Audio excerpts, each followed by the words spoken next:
Licenciado Luis Pérez de Hacha, ¿cómo estás?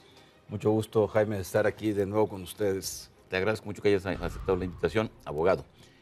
Bueno, el tema que nos ocupa es la ley de lavado de dinero. Fue una ley que se aprobó a finales del sexenio de Felipe Calderón. Ya tiene tiempo de estar en operación. Y cuando esta ley se aprobó, hubo una serie de empresas o incluso de notarios que se ampararon porque viene una serie de disposiciones. Antes de entrar en ese asunto del amparo, ¿por qué no nos describes sintéticamente qué es lavado de dinero?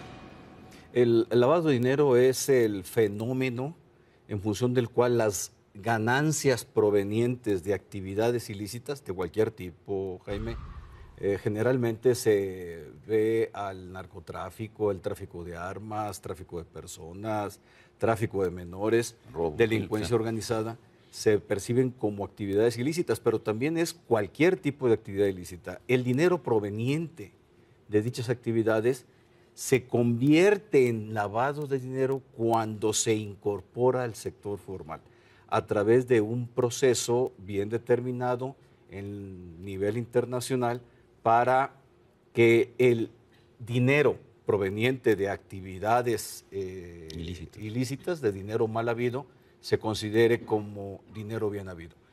Muchos de estos son los famosos delincuentes de cuello blanco. Bueno, me queda claro, digamos, el dinero, por ejemplo, del tráfico de drogas. Si se invierte en una finca, pues entonces se convierte en lavado de dinero. O se invierte en un negocio, hay lavado de dinero. Hay lavado de dinero. Pero, ¿qué pasa si, por ejemplo, no se trata de eso, sino se trata de un negocio informal que no paga impuestos, que no está haciendo actividades ilícitas en sentido estricto, como, no sé, tráfico de drogas, trata de personas, pero no pagó impuestos?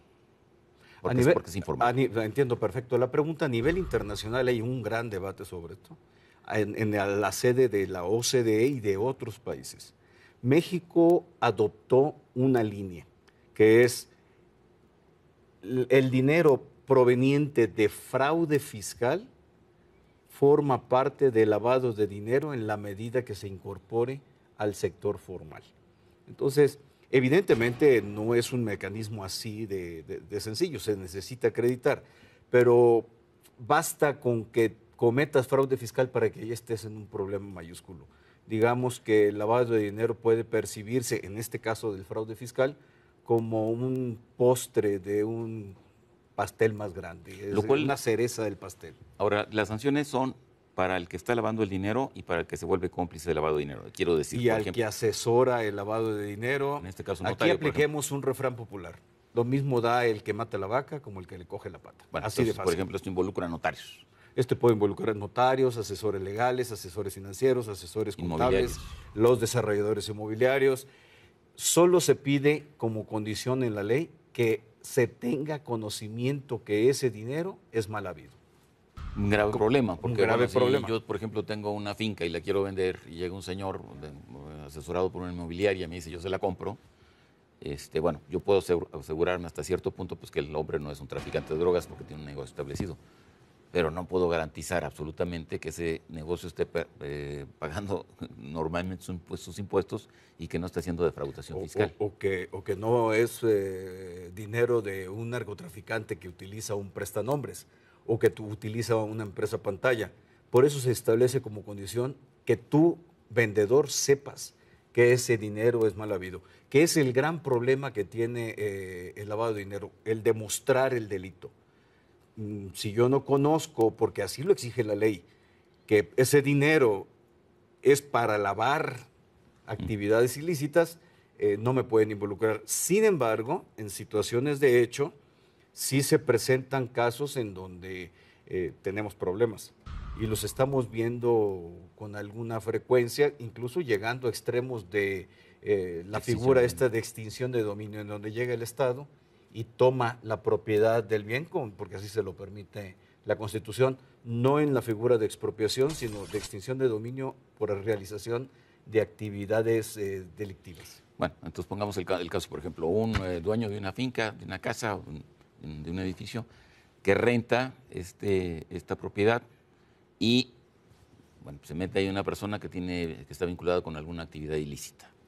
Esta persona automáticamente queda en posición de una suerte de complicidad y por consecuencia o en consecuencia su finca puede ser sujeta a extinción de dominio. Por supuesto, y hay casos, hay casos. Hay casos de que sí y hay casos de que no. Y ese es el criterio que tendrán que aplicar los jueces. Un tema, un asunto conocido fue en Cuernavaca, por ejemplo. Una finca urbana grande, no simplemente una casa, una finca grande, fue rentada por un sujeto cuyos antecedentes patrimoniales eran realmente bajos. Llegó, tomó en arrendamiento, el arrendador pues, le hicieron la oferta, le dio la casa y resultó ser que luego hubo de esas camionetas y automóviles de lujo, había fiestas la mayoría de los días y eso generó un ambiente ahí que llamó la atención de las autoridades y ahí operó la extinción de dominio. Operó la extinción de dominio, el sujeto dueño del inmueble se defendió ante el juez y le acreditó, oye, pues realmente cuando esta persona llegó yo no tenía forma de acreditar. ¿Cuál fue se le liberó el inmueble. Se liberó el inmueble. Logró probar que él no tenía conocimiento, como puede pasarte a ti o a mí o a cualquiera de quien nos escucha. Ahora, esto ha inhibido, por razones evidentes, porque bueno, se redujeron, por ejemplo, las operaciones en efectivo. Ha inhibido cierto tipo de operaciones como la compra-venta de inmuebles, como la renta de inmuebles, supongo yo, o la renta de automóviles, ¿no es cierto? El manejo de efectivo en general. La renta de automóviles, la compra de automóviles, la compra de autos, la compra de joyería, todo está condicionado a que no se puede manejar efectivo. Pero esto va en la línea de restringir el manejo de efectivo, que es una forma muy socorrida, al menos en México, de lavar dinero. Ya. Entonces, el asunto aquí es que cuando esta ley se puso en operación, hubo quienes se ampararon. Se ampararon, por ejemplo, entiendo que notarios, se ampararon, por ejemplo, empresas automotrices que tenían que pasar una lista. Creo que ahora se podrían amparar también los de las galerías, que también tienen que pasar identidad, registro federal de causante, etc. ¿Qué posibilidades hay de que efectivamente estos amparos prosperen? Porque hasta la fecha no hay ningún amparo que se haya concedido a nadie. La realidad que lo que sucedió es que la ley estableció unas cargas excesivas a los comerciantes, a los profesionistas como los notarios, que vinieron a encarecer y hacer más lenta su operación. Por eso fue la inconformidad. Todos estamos conscientes, al menos quienes operamos en el sector formal, de que se tienen que establecer controles, Jaime. Eso no hay duda, no puede seguir un mercado desbocado de lavado de dinero, porque eso genera competencia desleal al mercado formal y también estamos auspiciando más actividad ilícita que es la que nos acosa. Hay conciencia de eso. El problema de fondo es que nos sobrecargaron. Nos estamos en México, a través de las leyes y de la actuación de la autoridad, viendo más papistas que el Papa. Ni siquiera otros países del mundo, y me quiero referir a dos en particular, Estados Unidos e Inglaterra, tienen esta legislación tan pesada. Y ¿cómo es allá? Ponos un ejemplo. Por ejemplo, si tú vas a Nueva York, no se establecen las condiciones para que tú compres un rascacielos, como aquí se pueden establecer para que tú compres una casa de 500,000, $1,000,000 de pesos. No se establecen, por supuesto. El otro día... ¿Estás seguro de la extinción del dominio así? Ni siquiera, ni remotamente. No. Es decir, allá lo que se quiere es que haya actividad económica. Lo que sí hacen es perseguir efectivamente el lavado de dinero. Y tienen 100 casos al año de lavado de dinero. Los atrapan por lavado de dinero, se van a las cárceles. Es decir, tienen una lógica distinta que no inhibe el comercio, sino que busca estarlo fomentando. Los paraísos fiscales van a desaparecer a partir de 2017. Curiosamente, el mercado inmobiliario de Nueva York se está volviendo en la alternativa de inversión de esos capitales. Es paradójico cómo ese país que se vuelve el baluarte, el emblema de la lucha contra el lavado de dinero, está auspiciando esto. Inglaterra es el país, la comunidad que más paraísos fiscales tiene en el mundo. y todo a través de sus famosos territorios independientes. Bueno. Las Islas Caimán, la isla de Man. Entonces, así como tú lo estás planteando, somos más papistas que el Papa, y esto aparte tiene una repercusión porque lo dijo aquí alguna vez Fauci Hamdan, rector o director de la Escuela Libre de Derecho. De mi querida escuela, sí. De tu querida escuela. Él decía que esta ley prácticamente nos facultaba a todos como potenciales policías, porque teníamos que investigar a quién le está rentando o a quién le estás comprando, so pena de verte involucrado en un contubernio. Mira, en ese sentido él decía que la Constitución establece claramente cuáles son tus obligaciones como ciudadano. Es enrolarte en el ejército en determinado momento. Pagar impuestos. Fungir como funcionario de casilla. No ser policía. Pero no investirte como policía. Claro. El caso de los notarios públicos.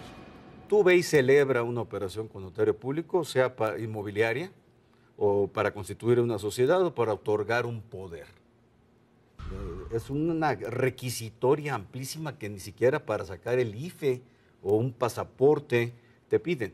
Yo creo que sí hay una distorsión importante que va generando esa incomodidad en los notarios, que les estableció mayores cargas, mayores responsabilidades.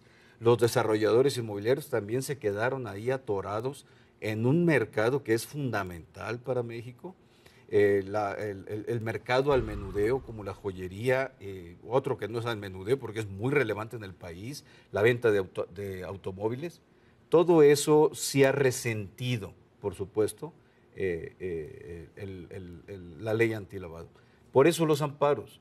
Ahora, es difícil pensar que se vayan a conceder los amparos. Hay una conciencia en la propia judicatura, en los jueces federales, de que es necesaria la medida de antilavado, pero también por el otro lado lo que falta es sensibilizarlos de que estas legislaciones no se pueden aplicar a rajatabla. Ya el SAT está empezando a hacer auditorías a notarios públicos y a otros sujetos obligados a los que a cumplir la ley antilavado para verificar el cumplimiento. Otro acoso de la autoridad en relación con las funciones que estamos realizando. Estamos sobrecargados ya de tanta regulación. Tiempo, Luis. En resumen, ¿qué es lo que se podría hacer? No se puede eliminar la legislación porque, como tú dices, es una normatividad internacional, pero aparentemente es demasiado rigurosa. Entonces, correspondería flexibilizarla.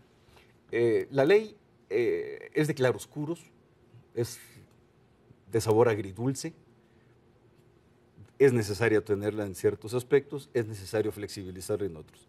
La UIF, la Unidad de Inteligencia Financiera, que tiene la posibilidad de flexibilizarlo, sí está abierta a hacer este trabajo de moldear una realidad económica a la normatividad. Se nos acabó el tiempo. Esperemos que así sea. Te agradezco mucho, Luis. Gracias. En Contexto, buenas noches. Hasta la próxima semana.